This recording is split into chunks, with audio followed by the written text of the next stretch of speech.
اصغر نے اپنی موت سے کچھ لمحے پہلے یا شاید کچھ گھنٹے پہلے ایک ہی میسج 10 مختلف لوگوں کو کیا. وہ میسج تھا ہیلو. پہلے انہوں نے ہیلو بھجوایا تمام 10 لوگوں کو. وہ لوگ کون تھے میں بتاتا ہوں. پھر اس کے بعد دوسرا میسج, سیم میسج کہ میں تم سے بات کرنا چاہتی ہوں, یعنی I want to talk to you. 10 لوگوں کو یہ میسج بھیجا اور ان کی موت کے 3 دن بعد تک ان کے فونز آن رہے, لیکن ان 10 لوگوں میں سے کسی ایک نے بھی حمیرہ اصغر کے اس میسج کا جواب نہیں دیا. آپ ذرا اندازہ کیجئے اس زمانے کی بے اعتنائی کا, اس زمانے کی بے حسی کا, کہ 10 لوگوں کو جنہیں ظاہر اپنے قریب سمجھتی ہوں گی, موت سے کچھ دیر پہلے آخر جن 10 لوگوں کا انہوں نے انتخاب کیا ہوگا کہ ان لوگوں سے میں بات کرتی ہوں, انہیں میسج بھجوایا ہوگا. پہلے جھجکتے ہوئے ڈرتے ہوئے ہیلو کا میسج بھیجا, پھر ان 10 کے 10 لوگوں کو کہا کہ میں تم سے بات کرنا چاہتی ہوں, لیکن ان 10 لوگوں نے انہیں رپلائی نہیں کیا, کیونکہ ان کے مرنے کے بعد, کیونکہ اندازہ لگایا جا رہا ہے کہ 7 اکتوبر 2024 کو ان کی موت ہو چکی تھی. اگلے 3 دن ان کے فون آن رہے کیونکہ ان کی بیٹری تب تک چل رہی تھی. ان 3 دنوں میں بھی ان 10 لوگوں میں سے کسی ایک نے بھی ان کے میسج کا رپلائی تک نہیں کیا. بات سننا تو بہت دور کی بات ہے. جن لوگوں کو انہوں نے میسج کیے,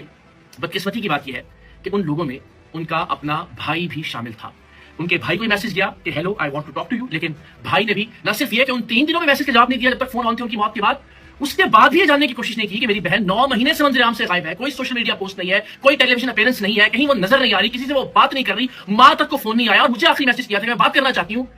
کسی نے یہ جاننے کی کوشش نہیں کی کہ حمیرہ اصغر پر کیا گزری. تو ایک میسج انہوں نے کیا تھا اپنے بھائی کو. اس کے علاوہ جو لوگ تھے ان میں سلمان, محسن, عمران, حافظ, حسن اور باقی لوگ. 10 لوگوں کو ایک لڑکی نے جو اکیلے رہتی ہے, جو تنہا رہتی ہے, اپنی موت سے پہلے کس پریشانی میں, کس تکلیف میں میسج کیا ہوگا, اس پر کیا بیت رہی ہوگی, اس پر کیا گزر رہی ہوگی, وہ کن حالات سے دوچار ہوگی, وہ کس پریشانی میں ہوگی, اسے کس چیلنج کا سامنا ہوگا, اسے موت اپنے سامنے دکھائی دے رہی ہوگی. ایسا کیا ہوا کہ آخری لمحات میں اس نے 10 لوگوں کو یہ میسج کیا کہ میں بات کرنا چاہتی ہوں, اور کسی ایک نے بھی اس کے میسج کا رپلائی نہیں کیا.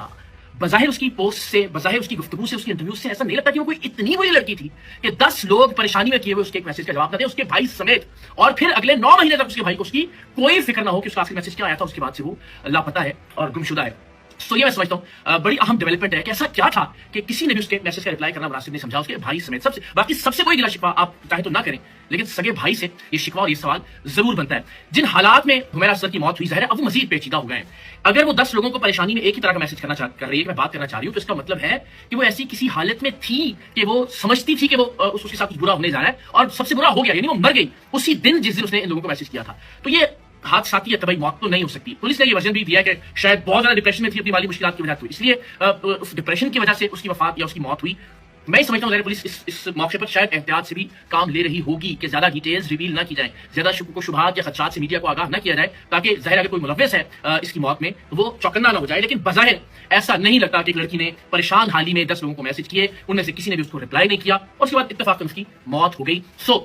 اب تک یہ اندازہ ہوا کہ بظاہر جو تحقیقات ہیں اس کے مطابق وہ کپڑے دھونے کے لیے جس کمرے میں اس کی لاش ملی ہے, اس کمرے سے متصل جو واش روم تھا, وہاں کپڑے ڈٹرجنٹ میں بھگوئے ہوئے تھے, جو کہ ظاہر خوش ہو چکا تھا پانی, اور کپڑے پھٹنا شروع ہو گئے تھے 9 مہینے گزرنے کے بعد. لیکن یہ قیاس کیا گیا پولیس کی جانب سے شاید وہ کپڑے دھونے کے لیے واش روم کی جانب جا رہی تھی, اور وہاں وہ اونھے منہ گر کر اس دنیا سے رخصت ہو گئی. لیکن ایک خالی سگریٹ کا پیکٹ ملا ہے اس کے کمرے سے, اور ایک جو فلٹر ہے سگریٹ کا. میں پہلے ہی بتا چکا کہ یہ میں بہت وثوق سے آپ کو بتا سکتا ہوں کہ حمیرہ اصغر کی موت منشیات کے استعمال کی وجہ سے نہیں ہوئی, اور باقی بہت سارے شواہد نے میرے اس دعوے کی تصدیق بھی کی ہے. حمیرہ کی اپنی بھی ڈرگس کے اگینسٹ بہت ساری ویڈیوز موجود ہیں, اور اگین جو چیزیں برآمد ہوئی, جو اس کا سرکل تھا, جو اس کے کمروں سے, جو اس کے اپارٹمنٹ سے اشیاء ملی, ان سے بھی بات بالکل واضح ہو جاتی ہے کہ کسی طرح کی ڈرگس میں نہیں تھی حمیرہ اصغر, اور سگریٹ کے استعمال کے کوئی شواہد نہیں تھے. کیونکہ اگر وہ سگریٹ پیتی ہوتی تو ایک خالی پیکٹ اور ایک فلٹر ملنا یہ سمجھ میں نہیں آتا. یہ بھی ظاہر تحقیقات کو کوئی نہ کوئی رخ ضرور دے گی یہ بات.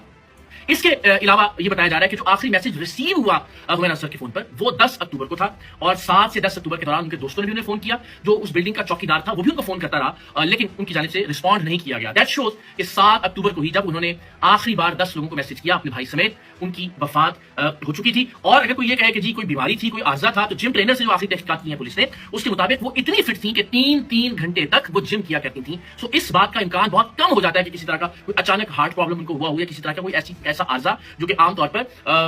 جو فٹ لوگ نہیں ہوتے ان کو لاحق ہو سکتا ہے. یہ تمام تر تحقیقات ہیں کہ جو اب تک سامنے آئی ہیں, اور میں یہ سمجھتا ہوں کہ ہم سب کا یہ فرض ہے کہ ہم اس موضوع کو زندہ رکھیں تا وقت یہ کہ مرنے والے کو انصاف نہ مل جائے. میں پھر پہلے دن سے یہ کہہ رہا ہوں, اور جو ڈیولپمنٹ سامنے آ رہی ہیں وہ اس دعوے کو مزید تقویت دے رہی ہیں کہ یہ ایک طبعی موت نہیں تھی, یہ منشیات کے استعمال کے نتیجے میں ہونے والی موت نہیں تھی. کچھ بہت گھمبیر ہے, کچھ بالکل ایسا ہے جو انپریسیڈنٹڈ ہے, جس کی کوئی مثال نہیں ملتی. 9 مہینے تک ایک جوان لڑکی کی لاش اس کے اپارٹمنٹ میں پڑی رہی, کسی ویرانے میں نہیں, کسی جنگل میں نہیں, کسی صحرا میں نہیں, کراچی کے پوش ڈیفنس میں نے تیسری منزل کے ایک اپارٹمنٹ میں کسی نے اس کی بدبو کو محسوس نہیں کیا, کسی نے اس کی جو پریزنس تھی اسے مس نہیں کیا, اور کسی نے اس کا جو رابطہ تھا ٹیلی فون پر سوشل میڈیا کے ذریعے اسے نوٹس نہیں کیا, اور 9 مہینے بعد اتفاقاً اس کی لاش ملی کیونکہ عدالتی عملہ گیا تھا اس اپارٹمنٹ کو خالی کروانے کے لیے. یہ کوئی بھی ایک نقطہ, کوئی بھی ایک پوائنٹ ہضم ہونے والا نہیں ہے. یہ یقیناً ایک غیر طبعی موت ہے, اور اب ظاہر مجھے یقین ہے چونکہ جس طریقے سے تحقیقات آگے بڑھ رہی ہیں, اور یہ بھی کہ موبائل فون جس طرح سے ان لاک کیے گئے, یہ خوش قسمتی ہے کہ حمیرہ نے اپنے تمام تر موبائل فونز کے جو پاسورڈز ہیں ان کو ڈائری پر لکھ رکھا تھا. وہ جو ڈائری اس کے گھر سے برآمد ہوئی, غالباً ایک لیپ ٹاپ ہے جو اب تک ان لاک نہیں ہو سکا, اس لیے کہ اس کا پاسورڈ اس ڈائری پر موجود نہیں تھا. تو تمام فونز جو 3 فونز ہیں وہ ان لاک کر لیے گئے, اور ان فونز کے نتیجے میں 63 لوگ ہیں, 63 پیپل جن سے تحقیقات کی جا رہی ہیں جو کہ کلوزلی اس سے رابطے میں تھے. مگر دہائی خدا کی کہ ان 63 لوگوں میں سے کسی ایک نے 9 مہینے تک اس کی گمشدگی کو نہ نوٹس کیا, نہ ڈسکس کیا, نہ رپورٹ کیا, نہ کسی نے اس کے حوالے سے سوشل میڈیا پر بات کی, نہ کسی نے اپنے سرکلز میں بات کی, نہ کسی نے کسی محکمے کو یا ادارے کو رپورٹ کرنا مناسب سمجھا, نہ کسی نے اس کی فیملی سے کوئی رابطہ. یعنی اتنا بھی کوئی کیا بیکار انسان ہو سکتا ہے کہ جس کی موت کو کسی نے نوٹس, جس کی گمشدگی کو کسی نے نوٹس ہی نہ کیا. اور ایسا بھی کوئی کیا گناہگار انسان ہو سکتا ہے, یا کسی کو اتنی کیا نفرت ہو سکتی ہے کہ وہ اپنی موت سے پہلے 10 لوگوں کو ایک ہی میسج کر رہا ہے کہ میں تم سے بات کرنا چاہتی ہوں, اور اس کے بعد وہ 9 مہینے غائب ہے اور کسی نے بھی یہ نوٹس نہیں کیا. تو یہ اتنا سادہ معاملہ نہیں ہے. میری آپ سے درخواست ہوگی کہ جہاں جہاں آپ کو موقع ملے اپنے پلیٹ فارمز پر کوشش کیجیے ہم حمیرہ اصغر کے اس ایشو کو اس وقت تک زندہ رکھیں جب تک کہ کسی منطقی اور اپنے حتمی نتیجے تک تحقیقات کے حوالے سے نہیں پہنچ جاتا. امید ہے کہ پاکستان کے ادارے, میں نے پہلے بھی آپ کو بتایا کہ پولیس کے علاوہ بھی حساس ایجنسیز اور ادارے بھی اس حوالے سے تحقیقات کریں, کیونکہ ایک ٹیسٹ کیس ہے سب کے لیے, لرننگ بھی ہے اور الٹیمیٹلی ایک ٹیسٹ کیس بھی ہے کہ اس گتھی کو سلجھایا جائے کہ حمیرہ اصغر کی موت اس قسم پرسی میں, اس بے بسی میں کس طرح سے ہوئی, اور کیا وہ خود اپنی موت کی ذمہ دار ہے, کیا کوئی اور ان کی موت کا ذمہ دار ہے, یا پھر ان کی موت طبعی طور پر ہوئی ہے.